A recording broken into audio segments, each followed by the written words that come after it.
Hello, good morning, students. Welcome to my YouTube channel, Winner Academy Coaching Classes Bota. Since last 3 days, we are completing some basics of grammar. Today, I have come up with some new topic. These are the very simple things, but still, students are making some mistakes. Many of the students knows these words, these, that, these, those, need not to, going to, amizar, was where, everything they are knowing. But still, they don't know how to use that in the sentences, correct? So let me tell you one thing. What is the difference between these and that? Why these words are different? Again, these and those. Why these words are different? In this sentence, many times students sometimes saying this is book, that is book, anything they are using, but they don't know exact meaning or difference between these words. This is always used for the things which is near to us. For example, I can touch this board, so I can say this is a board. It is near to me, correct? But take an example of the star in the sky. We are not able to touch that star, correct? The things which is far from us. For that kind of sentences, we have to use that. And it's a singular. This means एक जवळ and that means एक लांब, like this. एकाच गोष्टीसाठी हे दोन वापरले जातात. धिस हे एक जवळ असलेल्या गोष्टीसाठी वापरले जातात, तर दॅट हे लांबच्या वस्तूसाठी वापरले जातात. Write it down in Marathi also. This means एक जवळ and that means एक दूर, जे दूर असतं ते. So you can make the sentences. This is a board.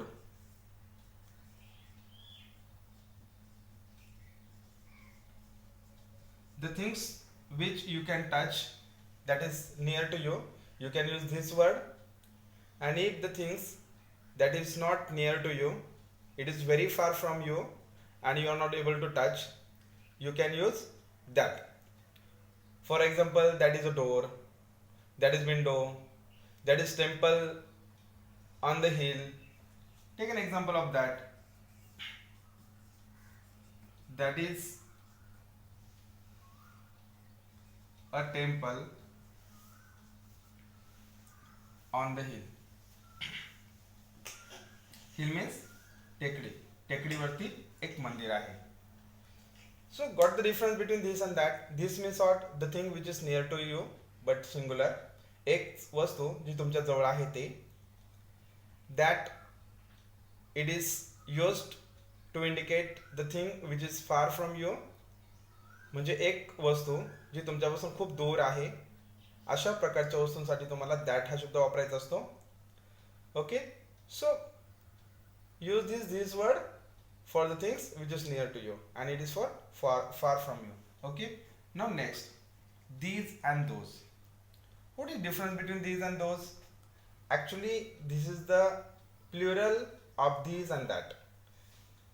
This एका गोष्टीसाठी वापरला जातो, तर these हा अनेक गोष्टींसाठी वापरला जातो. This म्हणजे अनेक जवळ आणि those म्हणजे अनेक लांब. This एक वचन, these अनेक वचन, that एक वचन, those अनेक वचन. Means singular plural, singular plural.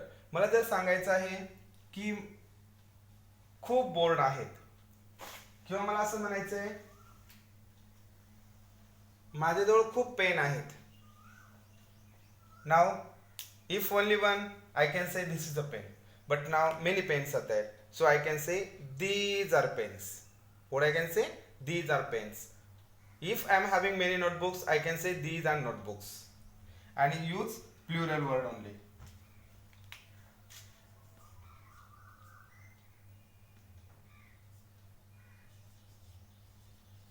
These are pens.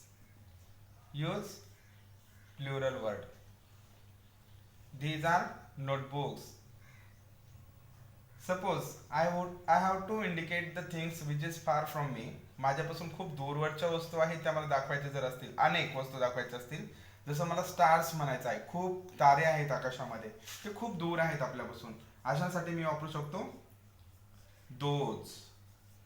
आपण एक जर लांब असेल तर दॅट वापरतो, तर मग अनेक लांब असेल तर दोज वापरायचं. Those are stars.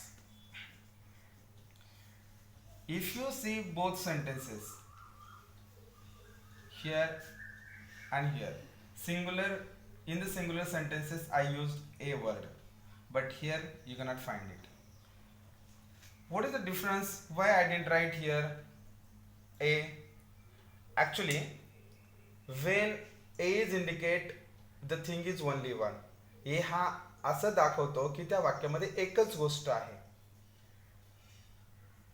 ए हा नेहमी एकाच गोष्टीसाठी वापरला जातो, अनेकांसाठी वापरला जात नाही, एवढं एक लक्षात ठेवायचं. म्हणून दिस इज अ बोर्ड म्हटलेलं आहे. जर अनेक बोर्ड असेल तर अनेकांसाठी आपण काय करतो, आर हा वापरतो. आर हा अनेक वचन आहे, पहिले लेक्चर आठवा. आणि इज हा सिंग्युलर साठी वापरला जातो, बरोबर. तर ए म्हणजेच काय, एकच गोष्ट आहे. तुम्हाला असं म्हणायचं आहे माझ्या हातामध्ये एक पेन आहे, देर इज वन पेन म्हणायची गरज नाही, there is a pen. It's a simple, there is a pen असं म्हटलं तरी एचा अर्थ होतो वन. हे लक्षात ठेवायचं आहे.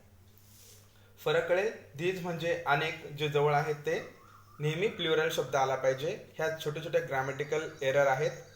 दोज आर स्टार्स, तुम्ही दोज वापरता, याचा अर्थ काय आहे की तिथे खूप वस्तू आहे, एकापेक्षा अनेक, दोन असल्या तरी त्यांना स्टारच म्हणायचं किंवा त्याला दोज म्हणायचं. आणि दोज वापरल्याच्या नंतर अनेक वचनी आरच आला पाहिजे. दोज आर स्टार्स असं म्हणायचे होते तर दोज वेर स्टार्स म्हणा. पेन होते तर तुम्ही पण असं म्हणू शकता, वॉज वेर वापरू शकता. ठीक आहे. Now need not to. Need not to means what, गरज नसणे, गरज नाही. Many times we say that, तू मला सांगायची गरज नाहीये. नीड नॉट मीन्स व्हॉट, गरज नाही. तू मला सांगायची गरज नाही. You need not to tell me. तू मला सांगायची गरज नाही. तू म्हणजे कोण, यू. गरज नाही, नीड नॉट. कशाची, मला सांगायची. You need not to tell me, म्हणजे मला सांगायची गरज नाहीये. तुला तिकडे जायची गरज नाहीये. तुला तिकडे जायची गरज नाहीये. You need not to go there. तुला तिकडे जायची गरज नाहीये. तुला यायची गरज नाहीये. You need not to go. You need not to come.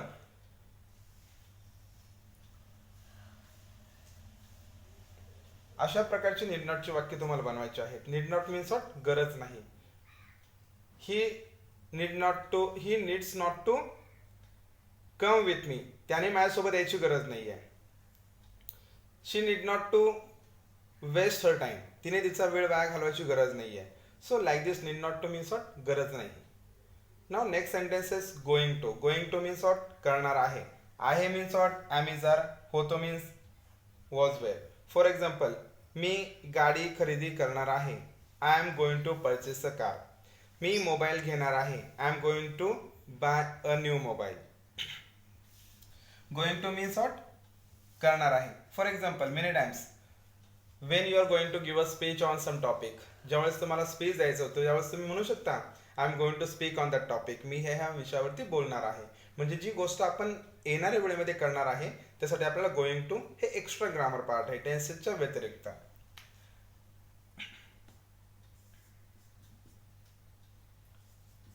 I am going to speak on importance of English.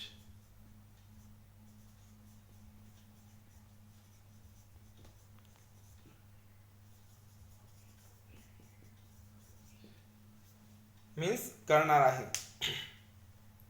I am going to speak on importance of English. मी इंग्लिश विषयावरती बोलणार आहे.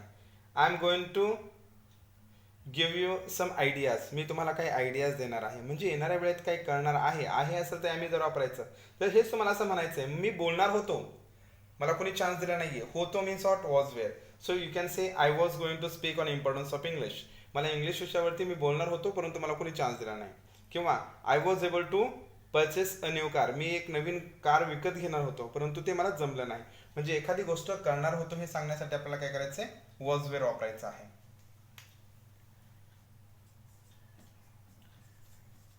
I was going to buy a mobile. मी mobile विकत घेणार होतो. So these are the simple sentences. This and that, एक जवळ एक लांब. दीज अनेक जवळ अनेक लांब. नीड नॉट टू, गरज नाही. गोइंग टू, करणार आहे. आम्ही जर असेल तर करणार आहे. वॉजवेअर असेल तर करणार होतो. अशा प्रकारचे सेंटेन्सेस आहे. प्रत्येकाने तुम्हाला 5 बनवायचे. धीसचे 5 बनवा, दॅटचे 5 बनवा. इथे दीज 5, दोज 5. नीड नॉटचे 5 बनवा. गोइंग टू, ॲमेझॉनचे 5 बनवायचे. वॉजवेअर वापरून 5 बनवायचे. अशा प्रकारचे तुमचं होमवर्क आहे. Okay. I hope that all are doing your homework and doing proper study. Complete this is also, it is very important. You can improve a spoken English and you can improve a good communication skill. Thank you.